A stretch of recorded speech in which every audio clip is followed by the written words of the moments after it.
샬롬. 조웅전 첫 번째. 황제의 죽음. 중국 송나라 문 황제 때 남쪽에서 오랑캐들이 쳐들어왔다. 성 밖과 성 안에 울음소리가 가득하고 오랑캐를 피해 도망치는 사람들이 산과 들을 뒤덮었다. 이때 이부 상사 조정인이 의병을 일으켜 나라와 황제를 구했다. 이부 상서는 중국 이부의 으뜸 벼슬로 조선시대의 이조판서에 해당이 됩니다. 이에 황제는 조정인의 공을 높이사 좌승상 벼슬을 내리고 그의 부인 왕시인은 공렬 부인으로 명했다. 황제가 조승상을 변함없이 아끼고 사랑하자 해가 거듭될수록 조승상을 쉬게 하는 간신들이 많아졌다. 간신들의 모함으로 결국 조승상은 스스로 목숨을 끊고 말았다. 내 어디에서 이런 충신을 또 얻으리요. 황제는 조승상의 죽음을 슬퍼하며 충렬묘를 지었다. 이날도 황제는 충렬묘를 찾아 조승상의 화상을 바라보며 떠나간 충신을 못내 그리워하고 있었다. 폐하의 신하 중에 어찌 조정인만한 자가 없사옵나이까. 비록 죽었다고는 하나 신하된 자로 폐하의 얼굴을 어둡게 하였으니 어찌 충신이라 하겠습니까. 부디 이곳을 헐어버리고 다시는 이곳에 거동치 마옵소서.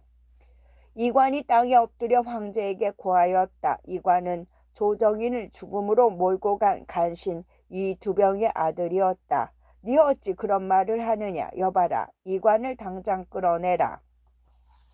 황제는 오히려 이관을 극에 꾸짖고는 신하를 보내어 조정인의 아들을 데려오게 하였다. 오호, 네가 조정인의 아들 웅이더냐. 오늘 너를 보니 그 행동이 충과 효에서 조금도 벗어남이 없도다. 또한 네 나이가 7세라 하니 태자와 동갑이라 더욱 사랑스럽구나. 황제는 조응에게 궁에 머물며 태자와 더불어 나란히를 의논하라 명하였다. 폐하의 은혜는 죽어서도 갚을 길이 없사오나 부디 이 분부만은 거두어 주십시오. 아직 벼슬 없는 아이가 어찌 걸레에 머물겠습니까? 바라오건대 소인은 물러가 공부를 마친 뒤에 다시 오겠나이다. 조응이 자신의 뜻을 황제에게 전하였다. 황제는 조응의 청을 기꺼이 받아들였다.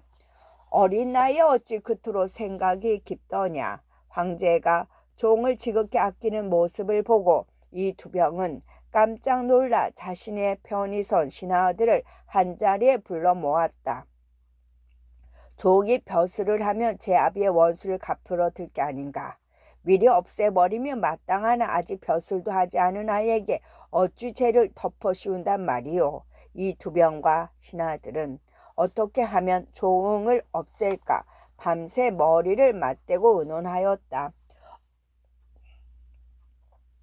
어느 날 아침 황제는 근심이 가득한 눈으로 여러 신하들을 굽어보았다. 짐이 어느새 여든을 바라보는 늙은이가 되었도다. 태자가 아직 어린이 나란일이 걱정이로구나. 그러자 조정 신하들 모두 이 두 병의 권세를 두려워하여 황제에게 거짓으로 고하였다. 폐하, 승상 이 두 병이 있사온데 어찌 나라의 앞일과 태자의 나이 어림을 근심하시나이까. 이때 난데없이 경화문으로 백호 한 마리가 뛰어 들어왔다. 백호는 흰 하얀 호랑이. 궐 안의 사람들이 모두 놀라 갈팡질팡하는 사이에 백호는 궁녀 하나를 덥석 물고 달아나 버렸다. 이 무슨 회개한 일인가. 이 나라의 운명이 참으로 걱정이로다. 황제는 틀림없이 나라에 큰 재앙이 있을 것이라 짐작하고는 제대로 잠을 이루지 못하였다. 이날의 변괴를 지켜본 신하 중에 왕한림이라는 사람이 있었는데 조응의 어머니 왕부인의 사촌이었다. 왕한림은 그 즉시 왕 부인에게 편지를 띄웠다. 황제께서 나란히를 돌보고 계시는데 경화문으로 난데없는 백호가 달려들어가 궁녀를 몰고 달아났사옵니다. 누님은 이 조짐을 풀이하여 부디 그 숨은 뜻을 알게 하소서. 편지를 읽은 왕 부인은 너무 놀랍고 두려워 조응을 외쳐 불렀다. 웅아, 큰일이로구나. 나라에 이토록 흉측한 일이 일어났으니 이를 어쩌면 좋단 말이냐. 앞으로 네가 벼슬을 한다 해도 간신들에게 화를 당할 것이 틀림없구나. 어머니 그런 염려 마옵소서. 죄 없는 저를 저들이 어찌 해치겠습니까? 너는 하나만 알고 둘은 모르는구나. 산에 불이 나면 옥과 돌이 함께 타기 마련이다. 이제 나라에 재앙이 있게 되면 간신들이 너를 그냥 놔두겠느냐. 왕 부인은 어린 아들의 앞날을 염려하며 한숨을 내쉬었다. 한편 왕 한림은 왕 부인의 답장을 받고 곧바로 벼슬을 그만두었다. 머지않아 나라에 난이 일어날 것이니 부질없이 벼슬을 탐하지 말라는 왕 부인의 뜻에 따른 것이었다. 황제는 날이 갈수록 쇠약해져서 마침내 세상을 떠나고 말았다. 아버지를 잃은 태자의 슬픔이 하늘을 울리고 백성들의 곡소리가 땅을 뒤흔들었다. 태자의 나이가 어려 이제 나라의 법과 위엄이 간신 이 두 병의 혀끝에 놀아나니 망해가는 나라의 앞날은 한탄하다. 산속으로 달아나는 백성들이 수를 헤아릴 수 없었다. 하루는 신하들이 모두 모여 나란히를 의논하는데 이 두 병이 들어와 옥새를 내놓으라 하였다. 그러자 조정 신하들은 이 두 병의 권세가 두려워 모두 그 발 아래 꿇어 엎드렸다. 겨우 8살인 태자에게 어찌 재위를 전하리오. 나라에는 두 황제가 없고 백성에게는 두 하늘이 없으니 엎드려 바라옵건대 승상께서 이 옥새를 받으시고 부디 재위를 이으소서. 이 두 병은 곧 스스로를 황제라 일컬고 태자를 태상 계량도로 귀양 보냈다. 이에 모든 백성이 하늘을 우러러 울부짖었고 땅을 치며 통곡하였다. 이 두 병이 황제의 자리를 빼앗자 왕 부인은 그날부터 뒤뜰에 제단을 쌓고 하늘에 빌고 또 빌었다. 저들이 분명 웅을 죽일 것이옵니다. 부디 굽어 살피시어 저 어린 것을 살려주소서.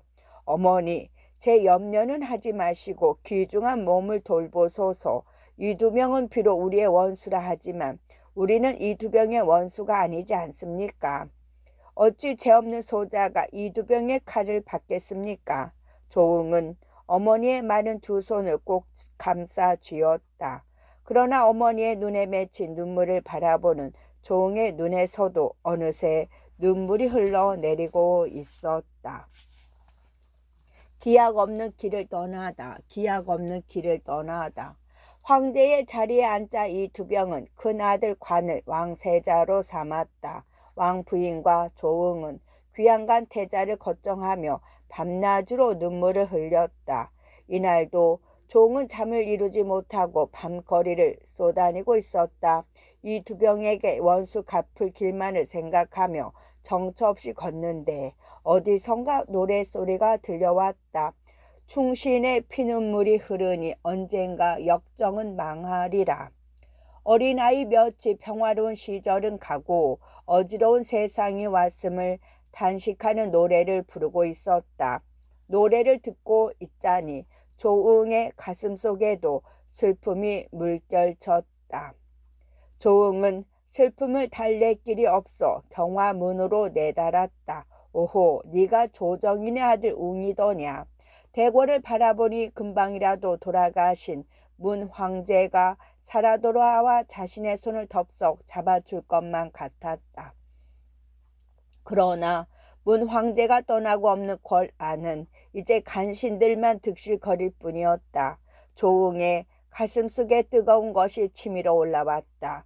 조응은 당장이라도 달려가 역적 이두병과 사생 결단을 내고 싶었다. 그러나 대궐문은 굳게 닫혀 있고 그 안에는 창검으로 무장한 군사들이 지키고 서 있을 것이었다. 종은 할 수 없이 돌아서야 했다.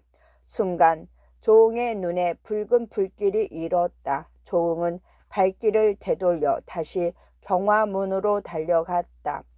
분한 마음을 참을 수 없어 이 두 병을 욕하는 글을 지어 경화문에 써 붙였다. 이때 왕부인의 꿈에 죽은 조승상이 나타났다.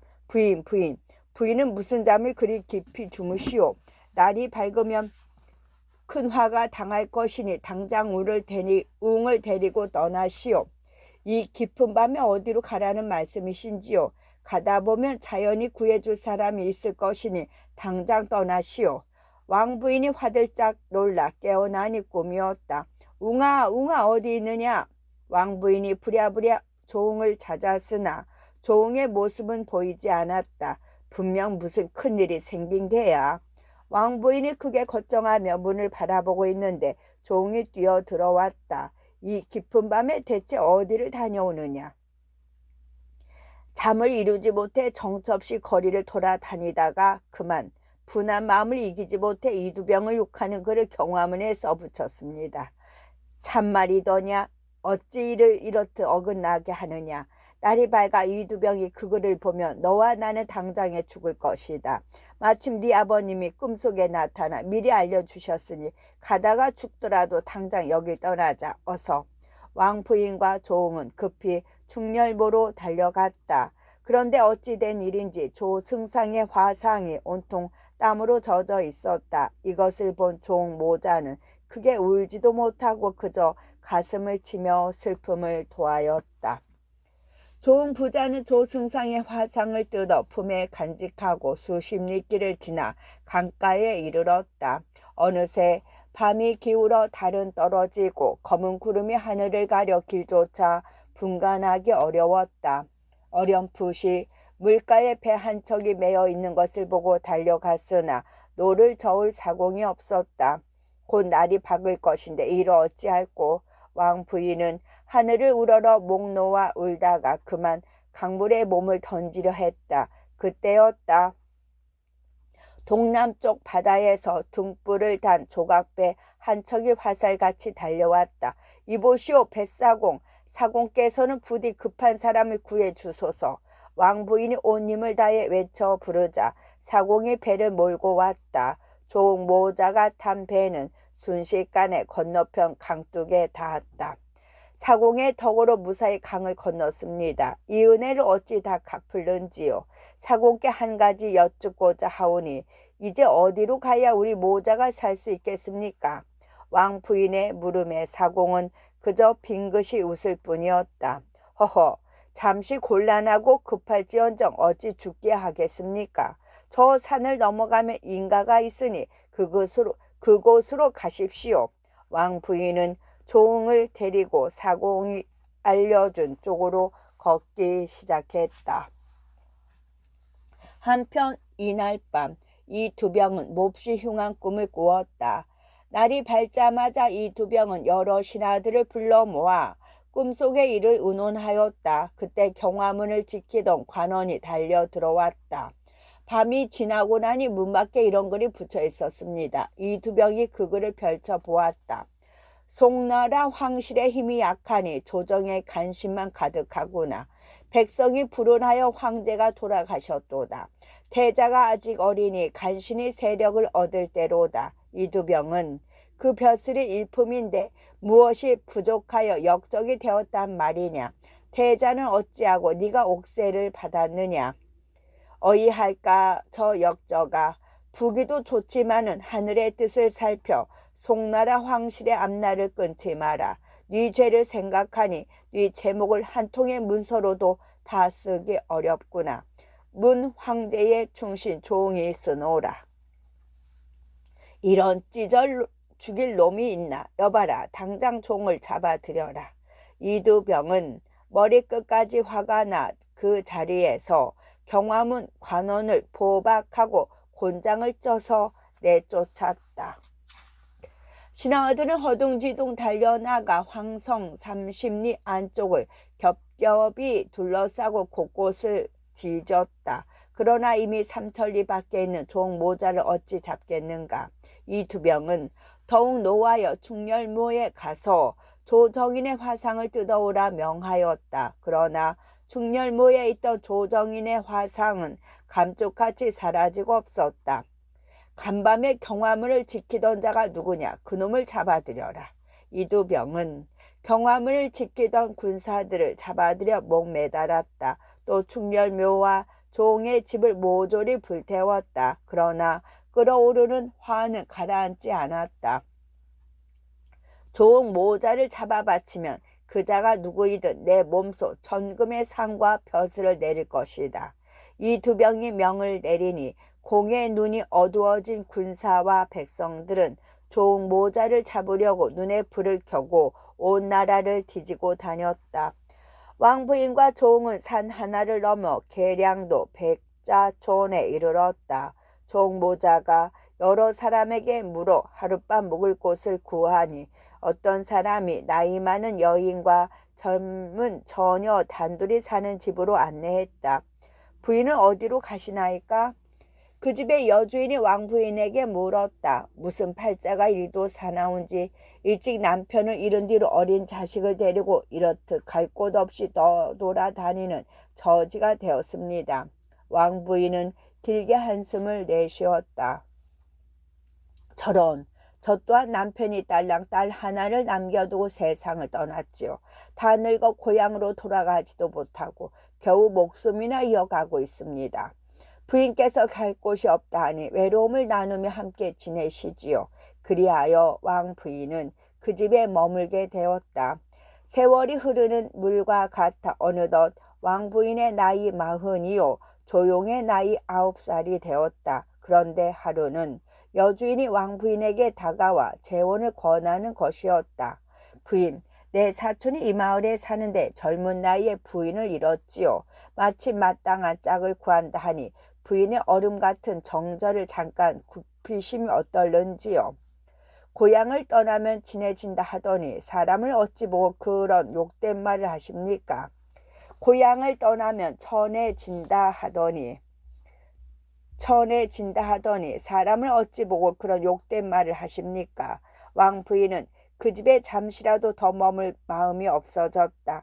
마침 종도 세상에 나가 황성 소식을 듣고자 하던 터라 모자는 곧바로 짐을 꾸렸다.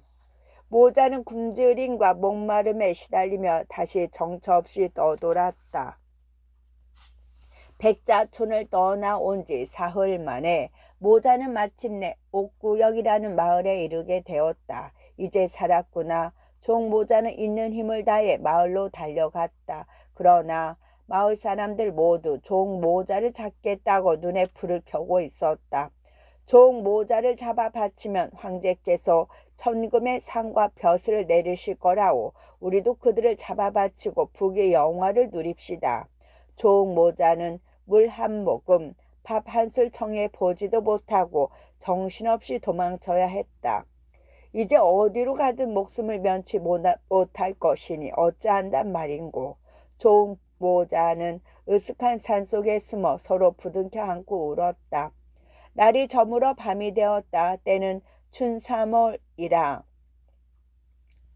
온갖 꽃이 만발하고 나무는 푸른데 어두운 밤 고요한 산중에 아무데도 갈 곳이 없었다. 깊은 밤 하늘 푸른 두견새 울음소리가 꽃 속에 떨어지니 너도는 나그네의 심정은 구슬프기만 했다. 날이 밝았지만 왕 부인은 일어날 기운을 차리지 못하고 숲을 위에 쓰러져 누워 있었다.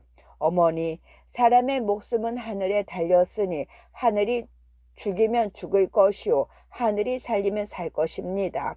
어찌 사람을 두려워하여 이 산속에서 짐승의 밥이 되겠습니까? 염려하지 마시고 마을로 나가시지요. 조응은 왕부인을 위로하며 주섬주섬 길 떠날 채비를 하였다. 미안하다 웅아. 어린 네가 이 어미보다 낫구나. 왕부인은 그제야 몸을 일으켰다. 이대로 나가면 반드시 잡힐 테니 나는 머리를 깎아 중이 되고 너는 종자가 되어야겠다. 그러면 어느 누가 우리를 알아보겠느냐. 왕부인이 가위를 꺼내 조응에게 내주었다. 깎아라. 조응은 차마 어머니의 머리에 손을 댈 수가 없었다. 그저 발등에 뚝뚝 떨어지는 눈물만 바라보고 서 있었다.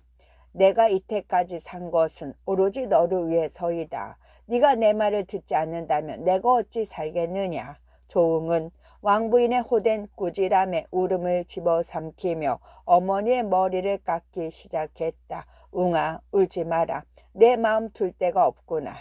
왕부인이 조응의 눈에서 흘러내리는 눈물을 닦아 주었다. 어머니. 조응도 어머니의 눈에 흐르는 눈물을 닦아 주었다. 왕부인은 장삼을 지어 입고 여성이 쓰는 꽃가를 머리에 썼다. 그렇게 하니 아무도 그들을 알아보지 못했다. 그날부터 모자는 마을에 내려와 밥을 빌어 먹으며 절을 찾아다녔다. 월경대사와의 만남. 조응이 나이 어느덧 11살이 되었다. 하루는 왕부인과 조응이 배가 몹시 고프고 목이 말라 길가에 앉았는데 동남쪽 산골짜기의 험한 길에서 한 무리의 스님들이 나와 차와 과자를 내미는 것이었다. 며칠 동안 배를 굶어 죽게 되었는데 이처럼 친절을 베푸시니 이 은혜를 어찌다 갚으리요. 허허, 이것을 은혜라 하시면 부인은 소승에게 정금을 주셨으니 그 은공을 어찌다 헤아리겠습니까? 스승의 말에 왕부인은 얼굴이 파랗게 질렸다. 정금이라니요? 밥이나 얻으러 다니는 소승이 어찌 정금의 재물을 있단 말이오. 사람을 잘못 보셨습니다. 부인께서는 조승상의 부인이 아니십니까?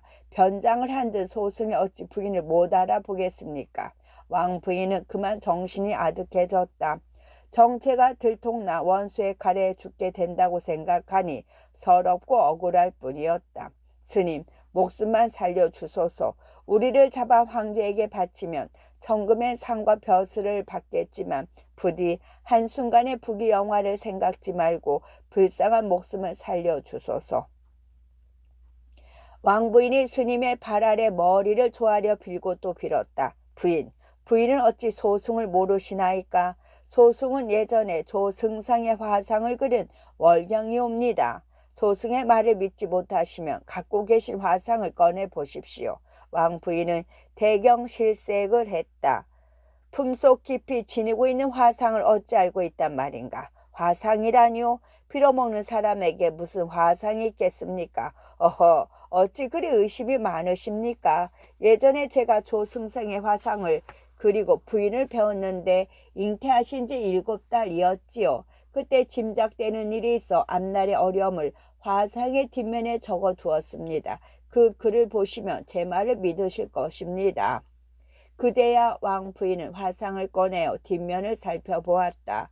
뒷면에 붙어있는 종이를 떼어보니 과연 스님의 말대로 글이 적혀 있었다. 꽃같이 아름다운 왕부인이 무슨 일로 머리를 깎으셨는가? 뱃속의 아이는 참으로 활달한 산의 아이로다. 아들로 종자 샀고 변장을 한들 얼굴이 그대로인데 어찌 몰라 보겠느냐. 위나라 사냥 땅 강서남 월경이 삼가 쓰노라.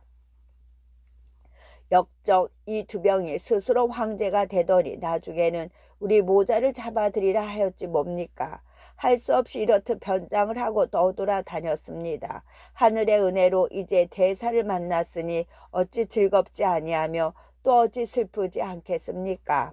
왕부인은 월경 대사를 붙들고 서럽게 울었다. 억울하게 떠돌아 다녀야 했던 지난 세월이 서러운 눈물이 되어 하염없이 흘러내렸다. 부인, 이제는 아무 걱정 마시옵소서. 소승과 버탐이 함께 기다리다 보면 좋은 시절이 올 것이옵니다.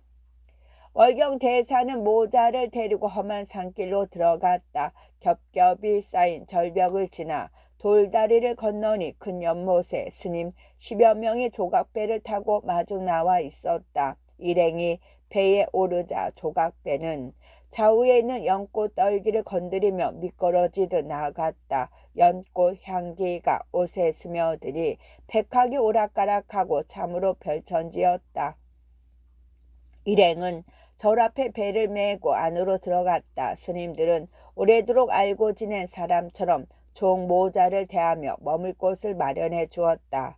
이날부터 월경 대사는 종에게 그를 가르치고 세상 모든 일에 막힘없이 통하는 재주를 전하였다.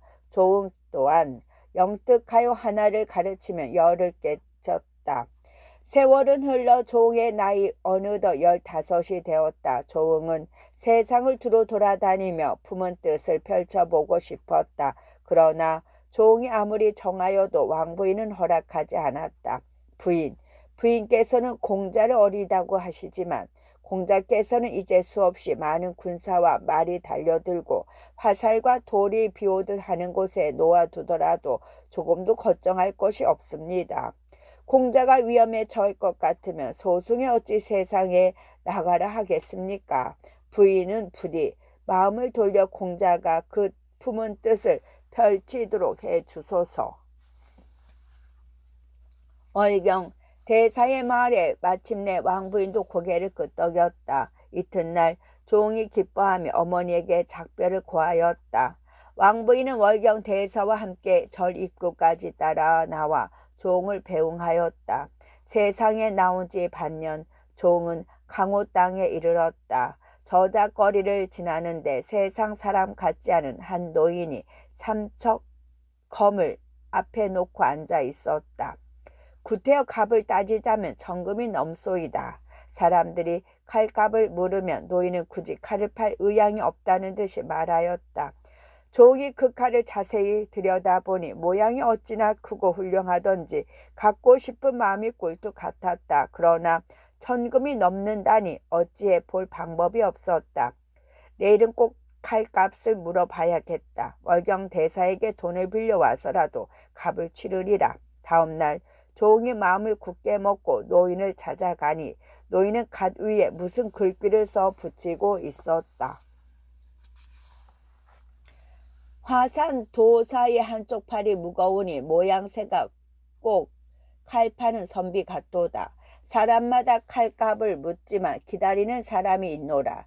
번잡한 저작거리에 몇 남자를 모았는가. 이미 1000명의 사람이 지나갔어도 팔기를 원치 않았노라. 조응의 소식을 누구에게 물어 알리오. 기다리는 사람은 어찌하여 오지 않는가. 조응이 깜짝 놀라 노인에게 달려갔다. 어르신께서는 어찌 제 이름을 아십니까? 어허, 하늘이 훌륭한 칼을 주시기에 이 칼을 그 주인에게 전해주고자 두루 돌아다니고 있었느니라. 몇 달 전에 장군의 별이 이곳 강우에 비치게 여기서 오래도록 이 칼의 주인을 기다렸다. 내 너를 찾아 길없어 글까지 써붙이고 기다렸는데 어찌 이리 늦었느냐.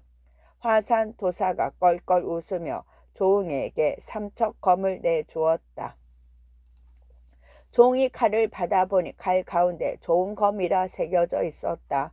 이렇게 귀한 칼을 그냥 주시니 이 은혜를 어찌다 갚아야 할지요. 은혜라니, 이 칼은 너의 보배이니라. 나는 그저 지니고 있다가 주인에게 전할 뿐이다. 어찌 은혜라 할 수 있겠는가. 부디 큰 공을 세워 천하를 바로 하라. 여기서 남쪽으로 700리를 가면 관산이 있다. 가서 철관 도사를 배워라. 네 정성이 지극하면 어진 스승을 얻게 될 것이다. 말씀을 가슴 깊이 새기겠사옵나이다. 노인과 헤어져 조응은 철관 도사를 찾아 다시 길을 떠났다. 백년가약. 종은 여러 날 만에 비로소 관산에 이르렀다. 산속으로 들어가니 깎아 세운 듯한 절벽 밑에 초가집 한 채가 있었다. 계십니까? 소인은 철관 도사를 찾아왔나이다. 조응이 안으로 들어가 물으니 한 동자가 대답했다. 스승께서는 날이 저물어 달이 뜬 뒤에나 돌아오실 것입니다. 그러나 밤늦도록 기다려도 철관 도사는 돌아오지 않았다. 조응은 크게 실망하였다. 그러나 포기하지 않고 이튿날 다시 찾아갔다. 도사께서는 새벽에 나가셨습니다. 동자의 말에 종은 할 수 없이 발길을 돌렸다.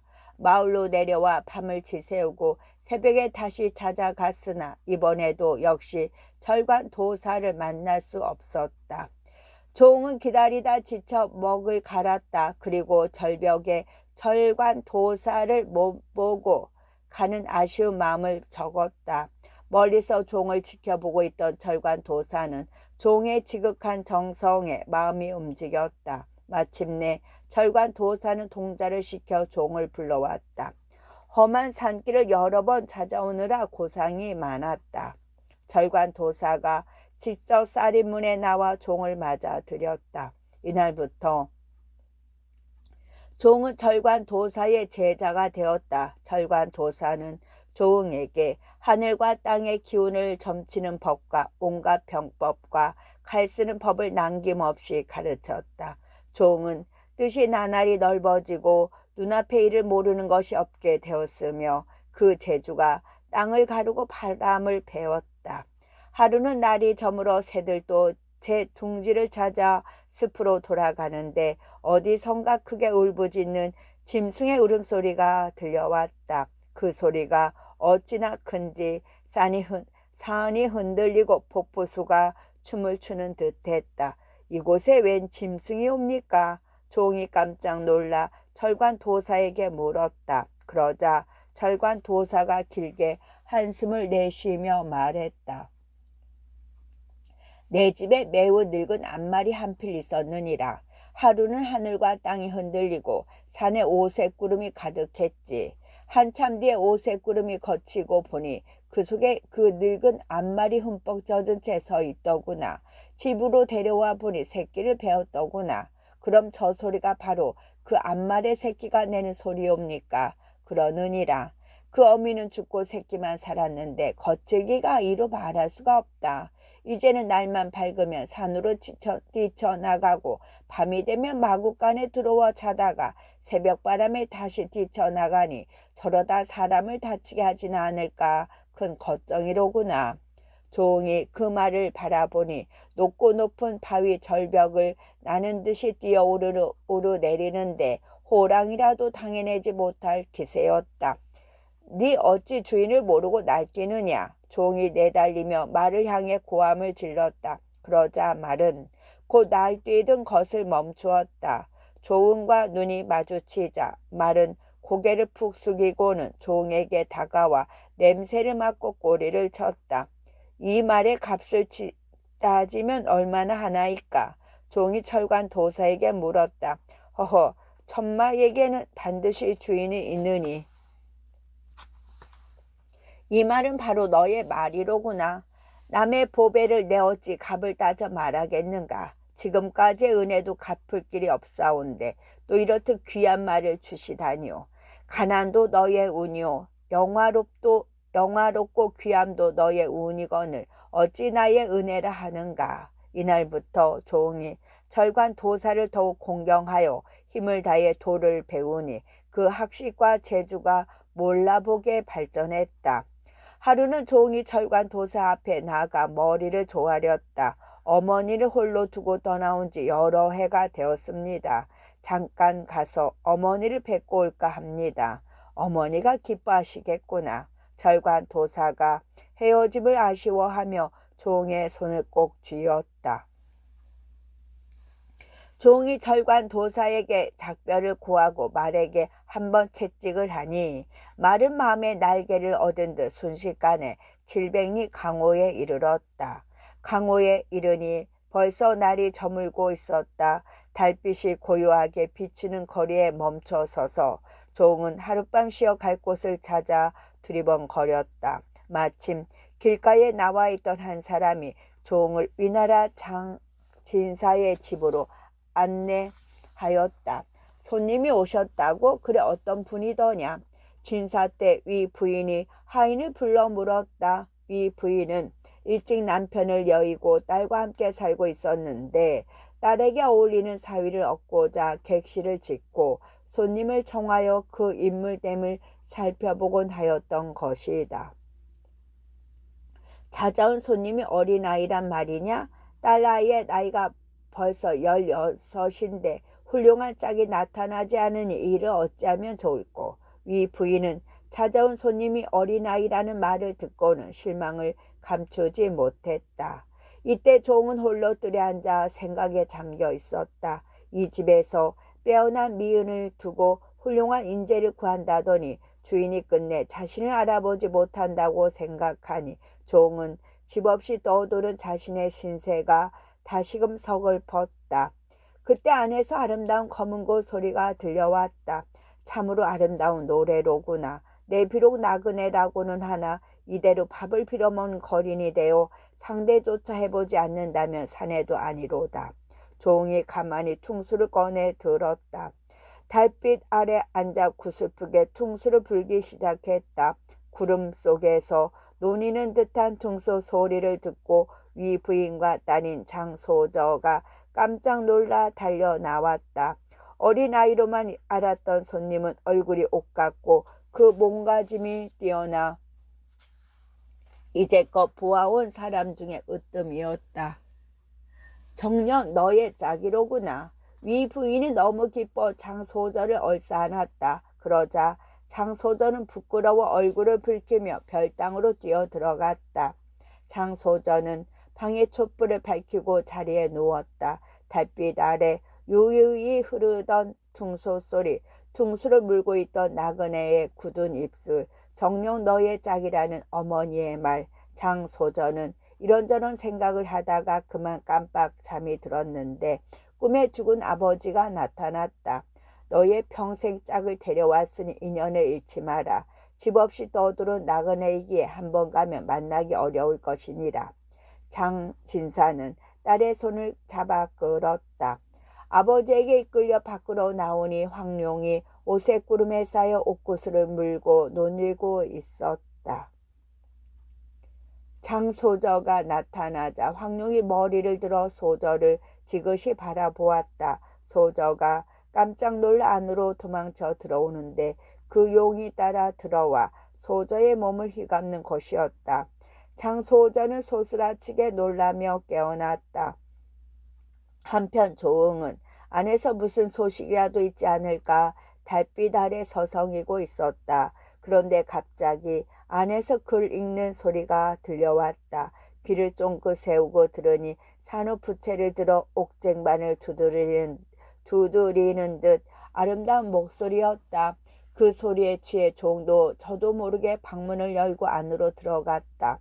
소저는 놀라지 마시오. 나는 하룻밤 묵어가는 나그네요.